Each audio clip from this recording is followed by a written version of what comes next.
សូមគោរពនឹងជំរាបសួរទៅដល់បងប្អូនទាំងអស់គ្នាដែលនិយមតាមដានស្ដាប់និងទស្សនាវីដេអូនៅក្នុង Channel អត្ថប្រយោជន៍របស់យើងខ្ញុំផងដែរបាទនៅក្នុងថ្ងៃនេះបាទយើងខ្ញុំក៏បានវិលមកជួបនឹងបងប្អូនសាជាថ្មីរួចក៏បានដកស្រង់ទៅនឹងអត្ថបទសុខភាពមួយទៀតបាទតាក់ទងទៅនឹងក្របឈូកមានប្រយោជន៍លើសពី10យ៉ាងបាទចំពោះស្ត្រីពពោះនិងកូនបាទហើយចំពោះអត្ថបទសុខភាពនេះបាទយើងខ្ញុំក៏បានដកស្រង់ចេញពីគេហទំព័ររបស់ Hello គ្រូពេទ្យបាទដើម្បីជាការ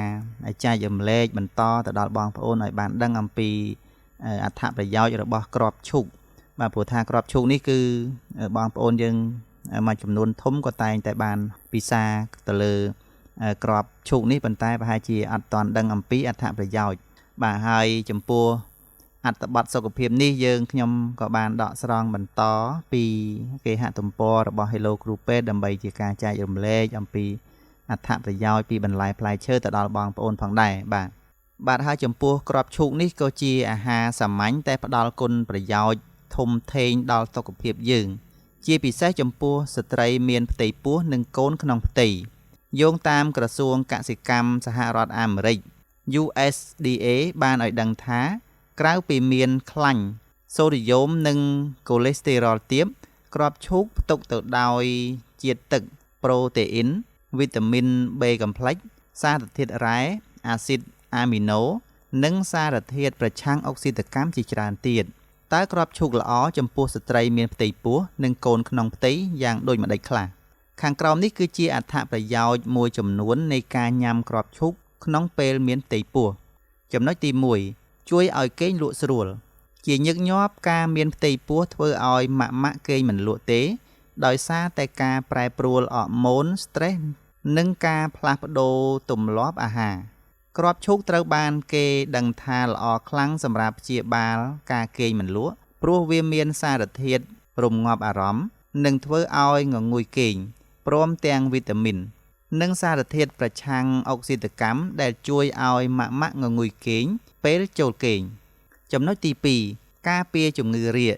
នៅដំណាក់កាលដំបូងនៃការមានផ្ទៃពោះស្ត្រីភាគច្រើនឆ្លងកាត់បញ្ហាចម្លែកទាក់ទងនឹងប្រព័ន្ធបញ្ចេញចោលដែលបណ្ដាលមកពីការផ្លាស់ប្ដូរអរម៉ូនភេទយោងតាមអ្នកស្រាវជ្រាវវិទ្យាសាស្ត្រចិនក្របឈូកគឺជាឱសថធម្មជាតិដ៏ល្អសម្រាប់ព្យាបាលជំងឺរាគក្របឈូកមួយមានផ្ទុកអាល់កាឡូអ៊ីតក្នុងកម្រិតទាបដែលអាចជួយបង្កើនមុខងារពោះវៀននិងកាត់បន្ថយការរាគចំណុចទី3ជួយសម្រួលសម្ពាធឈាម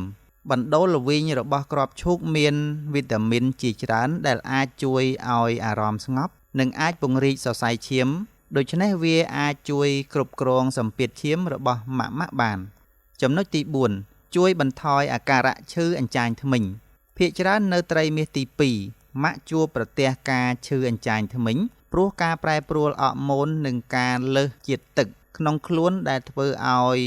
រីកផ្នែកផ្សេងនៃរាងកាយវីតាមីន B កំភ្លេចនិងស័ង្កសីមាននៅក្នុងក្របឈូកអាចជួយកាត់បន្ថយការហើម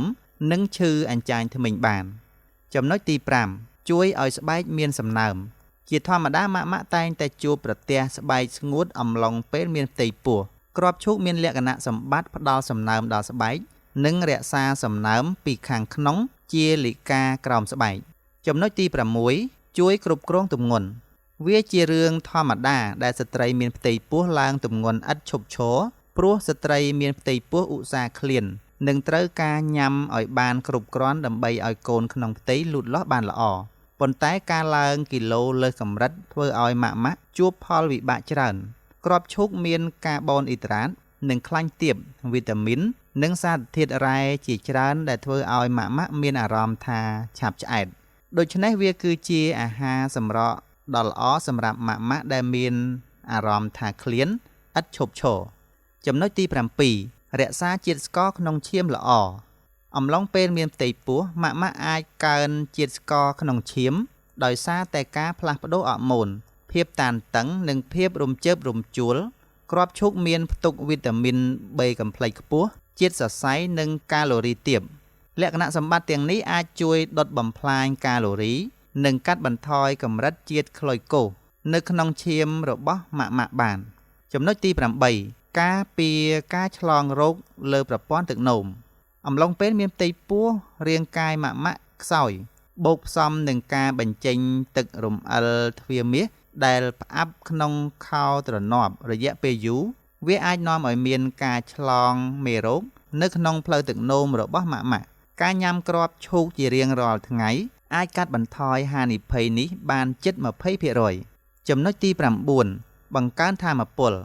ការមានផ្ទៃពោះអាចធ្វើឲ្យម៉ាក់អស់កម្លាំងនិងល្ហិតល្ហៃដោយសារការផ្លាស់ប្ដូរអរម៉ូន